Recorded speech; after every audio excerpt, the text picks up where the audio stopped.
Every time you walk into the room, got me feeling crazy. Shock my heart, boom, boom. Any other boy would stare, but me, I look away, cause you're making me scared. Trying not to breathe, 1, 2, 3. Bismillahirrahmanirrahim. Assalamualaikum warahmatullahi wabarakatuh.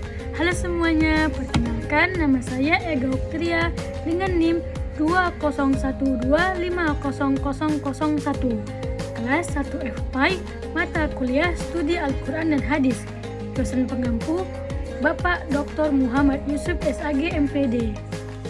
Baiklah, di sini saya akan mempresentasikan makalah saya kelompok 7 dengan judul Pengantar Studi Hadis.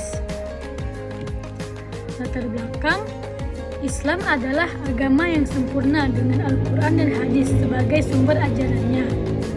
Hadis berfungsi menjelaskan dan melengkapi Al-Quran. Sejarah perkembangan hadis melibatkan periwayatan dari Nabi Muhammad SAW ke sahabat, lalu ke tabi'in hingga dikodifikasikan dalam kitab-kitab hadis. Ulama hadis sangat teliti dalam memastikan keaslian hadis. Memahami hadis penting agar umat Islam dapat meneladani Rasulullah SAW dalam kehidupan sehari-hari. Baiklah, di sini rumusan masalahnya yaitu apa pengertian dan definisi hadis serta apa perbedaannya dengan Al-Quran. Yang kedua, apa fungsi dan peran hadis dalam konteks hukum dan ajaran Islam. Yang ketiga, bagaimana sejarah dan perkembangan hadis dari masa Nabi Muhammad SAW hingga penyusunan kitab-kitab hadis. Dan yang terakhir yaitu keempat, bagaimana peran para sahabat, tabi'in, dan ulama hadis dalam mengumpulkan dan penyusunan hadis. Baiklah, mari kita bahas. Apa pengertian dan definisi hadis serta apa perbedaannya dengan Al-Quran? Definisi hadis secara etimologi dan terminologi.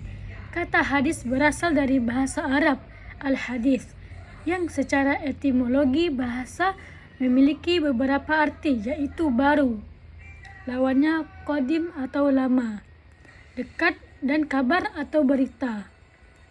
Dinamakan hadis karena merupakan sesuatu yang baru, yaitu yang datang setelah Al-Quran, atau karena ia merupakan kabar dan berita tentang Nabi Muhammad SAW.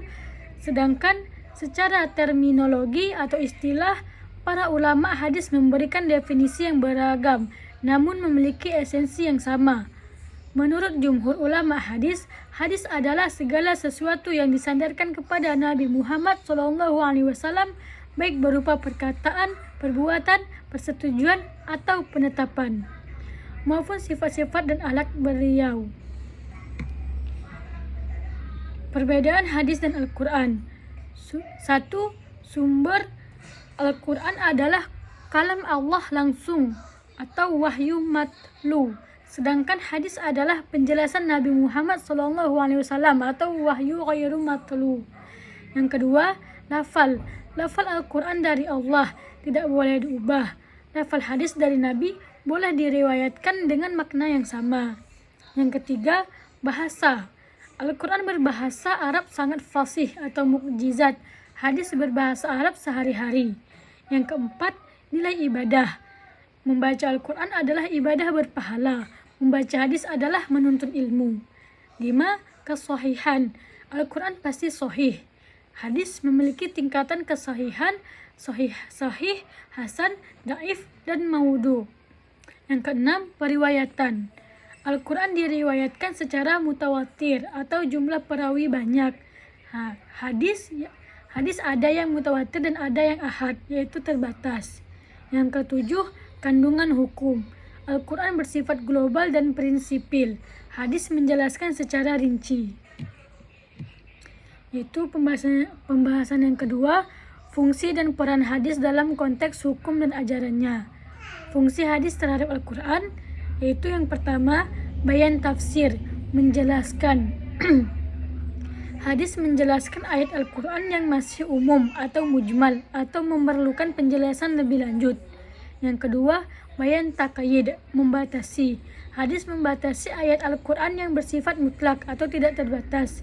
Yang ketiga, bayan takhsis, mengkhususkan. hadis mengkhususkan ayat Al-Quran yang bersifat umum atau am. Yang keempat, bayan tasyri', menetapkan hukum baru. Hadis menetapkan hukum baru yang tidak disebutkan dalam Al-Quran. Lalu, peran hadis dalam kehidupan umat Islam. Yang pertama, sumber hukum Islam. Hadis adalah sumber hukum kedua setelah Al-Quran. Yang kedua, pedoman beribadah. Hadis menjadi pedoman utama dalam melaksanakan berbagai ibadah. Yang ketiga, teladan akhlak dan perilaku.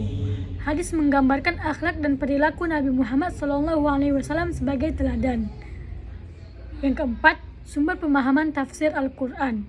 Hadis merupakan sumber utama dalam memahami makna ayat-ayat Al-Quran. Yang kelima, landasan ijtihad, yaitu hadis menjadi landasan dalam berijtihad dan menetapkan hukum baru. Yang keenam, pembentukan kepribadian muslim. Hadis membentuk kepribadian muslim yang ideal melalui ajaran akhlak dan moral. Yaitu pembahasan yang ketiga, sejarah dan perkembangan hadis.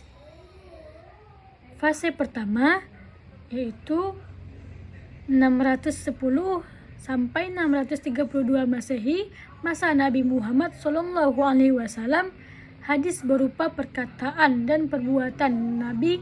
Penulisan dibatasi agar tidak tercampur Al-Quran. Metode utama, hafalan dan praktik. Fase kedua, 632 sampai 661 Masehi, masa Khulafatur Rasyidin.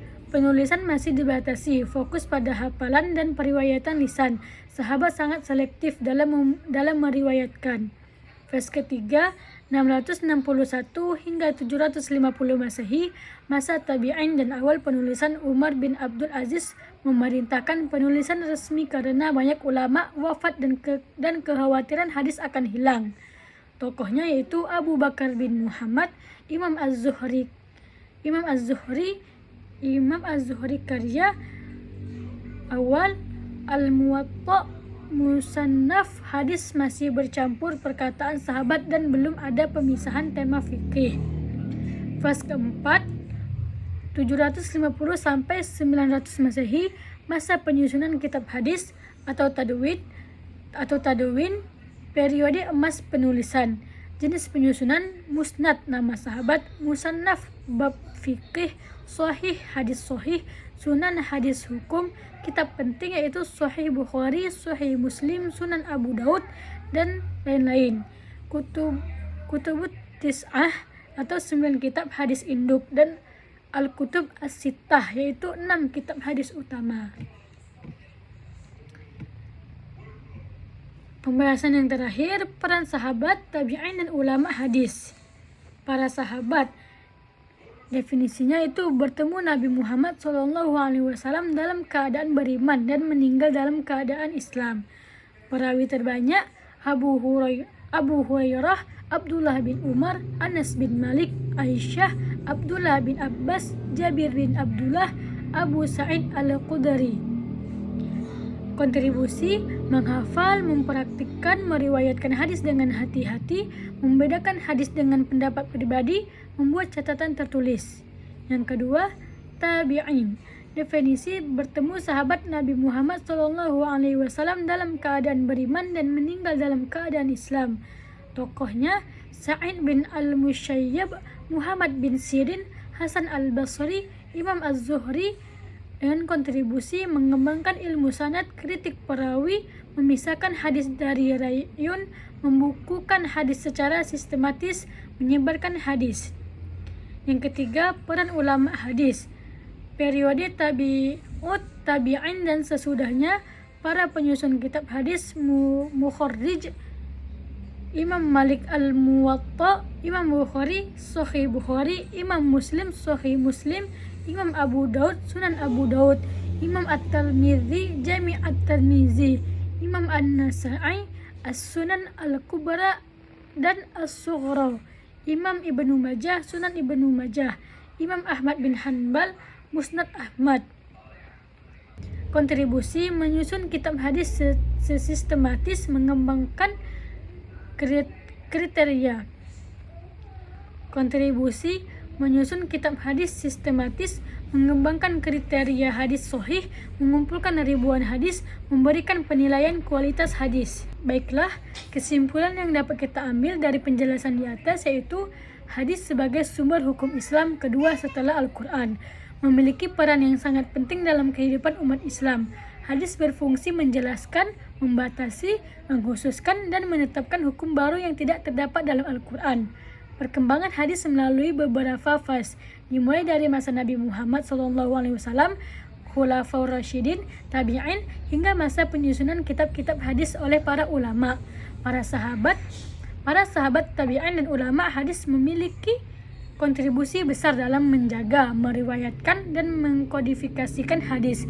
Memahami hadis sejarah dan fungsinya sangat penting bagi umat Islam agar dapat mengamalkan ajaran Islam secara komprehensif dan meneladani akhlak Rasulullah SAW. Baiklah, cukup sampai di sini. Saya akhiri dengan pantun. Dari Jakarta hingga ke Papua, terbentang alam yang indah rupawan. Cukup sekian pantun dari saya. Semoga Bapak Yusuf selalu dalam lindungan Tuhan. Terima kasih. Wassalamualaikum warahmatullahi wabarakatuh.